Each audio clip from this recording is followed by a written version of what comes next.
So welcome back to the workshop and to part 2 of this new Model Mandolin build series. I've been busy since the last video, got a lot to show you, so let's just crack on, shall we? Just getting ready to bend the sides. The bending iron's been cleaned, it's warming up. Cleaned it thoroughly because I don't want it to leave any marks on this lovely maple that I'm using for the sides. You can see that the mould has been split into its 2 halves, and this is the side. Now I've left it a little bit deeper than I want it. Normally I would taper the sides so they get narrower towards the heel of the body, but I'm not quite sure how the arch on the back is going to work out on this one. So at this stage I'm going to leave the sides parallel and work all of that out later when I come to fit the back.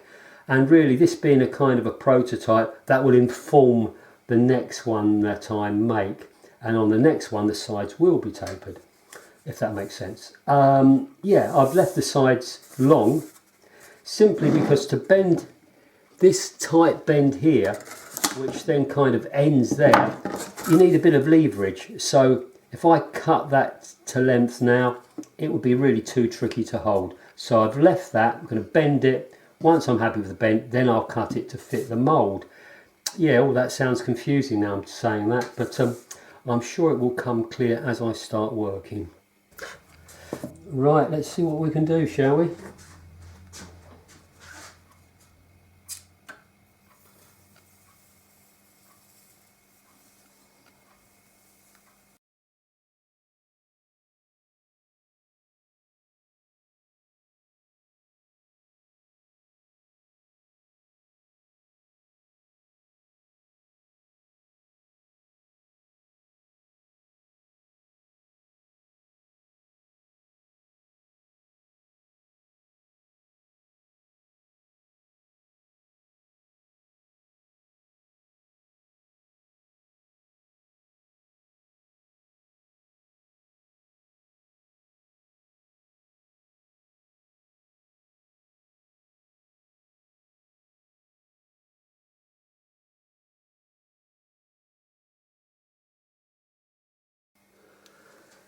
Oh, right, well, sometime later, there we have it. That's that first side bent.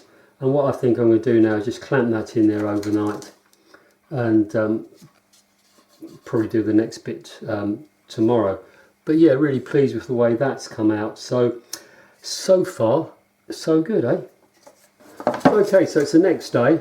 I'm really pleased with the way that side has dried out overnight. This curve here is probably the most extreme one to do. So I'm glad I've started with that and got that out of the way. I know that I can bend this maple to the curves that I want. I mean, when you're bending it, you really feel, actually I shouldn't be able to do this with wood. But anyway, that one's done. So I think I feel like doing this one next. So I'll gradually work round the 4 different sides.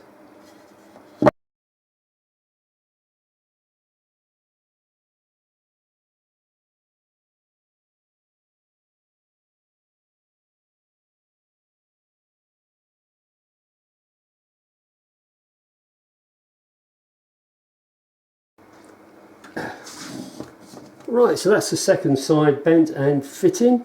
Yeah, I guess 2 down, 2 to go.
that's a bit. So after a bit of trimming and tweaking, there we have the sides fitting perfectly into the external mould. So the next step for me is to put the various blocks in. So there'll be two that go into the points there. The neck block, which is fairly chunky, which obviously takes the joint for the neck, and the towel block, which I always make from plywood because the towel piece will be screwed into that. So that's the next step for me.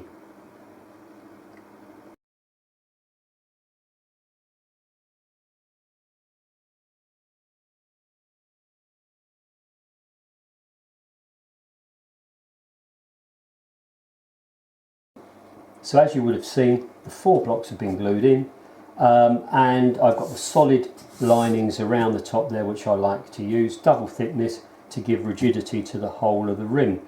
Now if you remember, one of my known unknowns was that back profile, so that's what I'm going to tackle now. The back should be kind of part of the surface of a sphere, and to get that correct you need to use one of these radius dishes.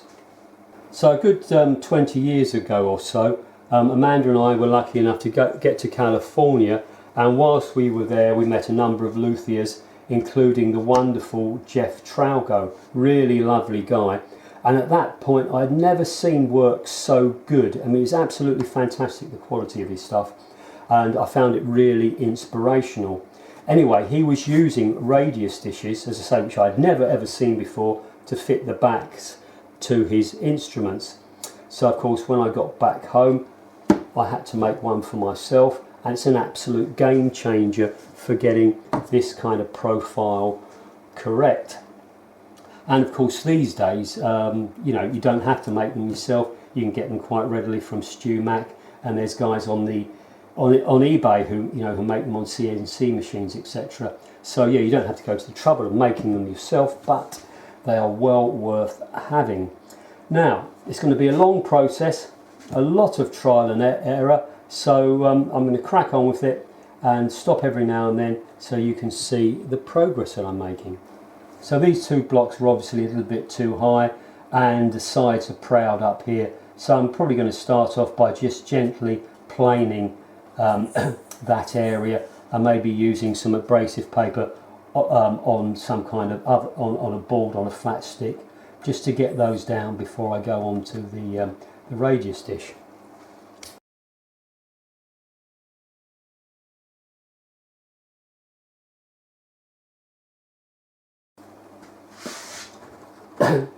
Right, so I can see that that's now touching everywhere around the edge onto the dish. So I've got the kind of curvature that I want. As far as the depth of the sides are concerned, let's have a look. It's actually difficult to measure because the shape is asymmetrical. Really, it's only these 2 points that are symmetrical. So that's 51.3. Oh, and that's 51.29. So I don't think we can grumble at that, can we? What's that there? 52.02, and again 52.13. So kind of plus or minus a tiny bit. It's pretty much spot on, isn't it? Right, so very pleased with that. So what I've got to do now is bend the linings for the back surface and glue those on. And obviously I didn't want to glue those on earlier because I could have sanded half of the depth away around this edge here. So yeah, so I can do that now. Yeah, so far so good, eh?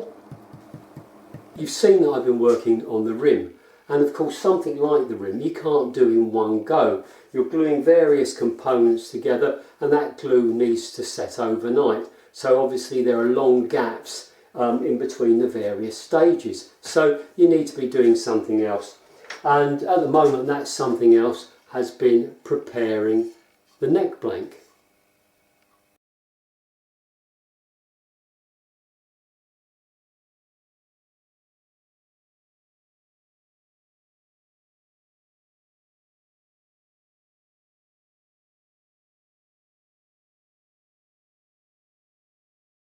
So there's the neck blank, lovely black walnut and laminated for extra stability with a strip of maple, and either side of that maple is some red veneer.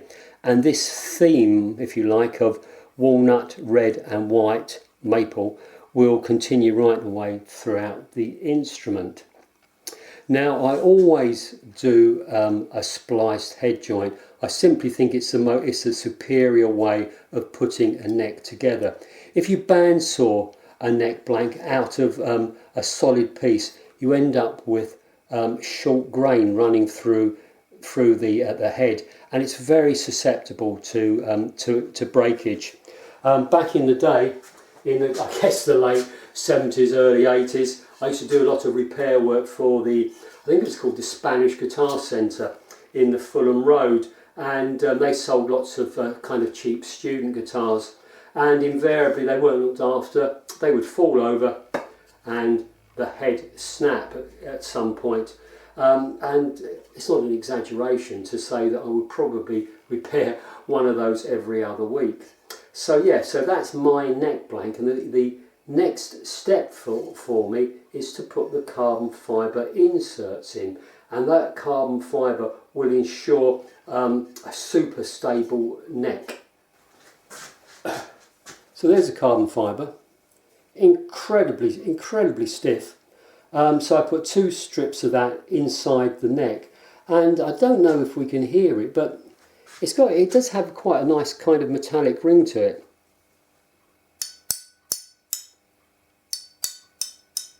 And as I'm tapping that, I can feel the vibrations up here where I'm gripping it. So my point being is you're not putting a kind of a dead mass into the neck. You've still got something that's going to be quite lively and resonant. And I've been using carbon fibre for years now. In fact, the first time I used it was in this neck that I made at the London College of Furniture in 1977. It's still dead straight, although of course I've cut it off the rest of the instrument, and you would have seen that in another video. But look, at the end there's the carbon fibre running through it. 1977, it was really very exotic and experimental. But now, of course, it's pretty much, you know, a run-of-the-mill material, carbon fibre. But that doesn't mean that it's not a really great material to use for things like this. Light, stiff and strong, ideal to go inside a neck.